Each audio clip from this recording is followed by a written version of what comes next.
శేర్లింగంపల్లి నియోజకవర్గంలోని కొండాపూర్ డివిజన్లో రోడ్లు అధ్వానంగా ఉన్నాయంటూ బీఆర్ఎస్ నాయకులు కొండాపూర్ చౌరస్తాలో నిరసనకు దిగారు.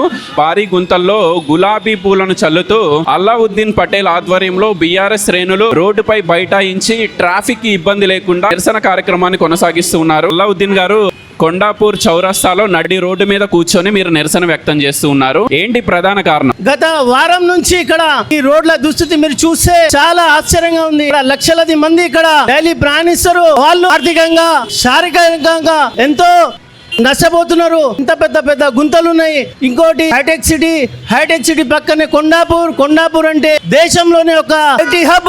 ఈ ఐటీ హబ్ కి ఈ దుస్థితి వచ్చిందంటే ఈ కాంగ్రెస్ పాలన వల్ల. మేము ఒక వారం క్రితమే వీళ్ళకి హెచ్చరించినాము, మీరు ఖచ్చితంగా ఇక్కడ రోడ్లు మీరు సాఫ్ చేసి రోడ్లు మంచిగా చేసి యుద్ధ ప్రతిపాదన మీరు చేయాలని మేము ఆ రోజే కోరినాము. అందుకే ఈరోజు మేము ఇక్కడ ధర్నాకి కూర్చున్నాం. ఇంతకు ముందే సైబరాబాద్ మున్సిపల్ కార్పొరేషన్ అధికారులను కలిసి వినతి పత్రం ఇచ్చారు. ఇదే కొండాపూర్ చౌరస్తాలో భారీ గుంతలు ఏర్పడినాయి, వీటిని పూడ్చాలని చెప్పి వాళ్ళేం రెస్పాండ్ అవ్వలేదా? ప్రజలంటే మీకు ఏమంత బాధ్యత లేదా? మీరు ఏసీ రూమ్ లో కూర్చొని ఆ జిహెచ్ఎంసీ ఆఫీసర్లు కానీ ఆ కాంట్రాక్టర్లు కానీ మీరు ఒక్కసారి బయటికి రావాలా? ఇక్కడ వచ్చి ఒక్కసారి చూడండి. ఎందుకంటే ఇంత పెద్ద పెద్ద గుంతల్లో వాళ్ళు ఆర్థికంగా ఎంత నష్టపోతున్నారు, శారీరకంగా ఎంత నష్టపోతున్నారు. ఈ గుంతల్లో పడిన తర్వాత ఈరోజు పొద్దుగాల 5 గంటలకు పార్టీ ఆఫీస్ దగ్గర ఇట్లనే ఒక వ్యక్తి చనిపోయిండు. ఎందుకంటే ఆయన వెళ్ళేటప్పుడు అక్కడ గుంతలు ఉంది, అది చూసుకోలే పోయి దాని మీద ఆయన యాక్సిడెంట్ చేసిండు. దీనికి జిహెచ్ఎంసీ ఇంజనీరింగ్ విభాగం మొత్తం బాధ్యత. వాళ్ళపైన క్రిమినల్ కేసు నమోదు చేసి వాళ్ళకి ఖచ్చితంగా వాళ్ళకి సస్పెండ్ చేయాలా. ఇది తొందరలోనే ఇది క్లియర్ చేయాలని మేము చివరిగా శేర్లింగంపల్లి నియోజకవర్గంలో చాలా రోడ్లు ఒక 6 నెలల క్రితం తారు రోడ్లు వేశారు. ఆ తారు రోడ్లు భారీ గుంతలు పడిపోయినాయి.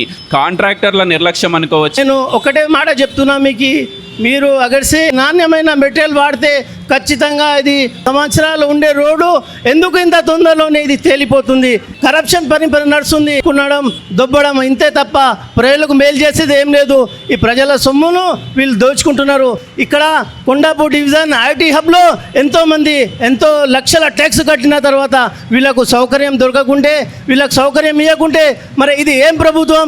ఎందుకు వీళ్ళు ఇంత చులకనగా చేస్తున్నారని మేము బీఆర్ఎస్ పార్టీ భవిష్యత్ కార్యాచరణ ఏముండబోతుంది? ఎల్లుండి ఎగర్సి మీరు ఈ పని కంప్లీట్ చేయకుంటే మేము జిహెచ్ఎంసీ జోనల్ ఆఫీస్ దగ్గర, అవసరమైతే సిఎంసీ ఆఫీస్ దగ్గర పెద్ద ఎత్తున అక్కడ ధర్నా చేసి ఇక్కడ వాహనదారులను, ఇక్కడ ఉన్న జనాలను మేము ఏకం చేసి తీసుకుపోయి అక్కడ పెద్ద ధర్నా చేసి ఈ ప్రభుత్వము వైఫల్యాన్ని ఎండగడతామని నేను బీఆర్ఎస్ పార్టీ తరఫున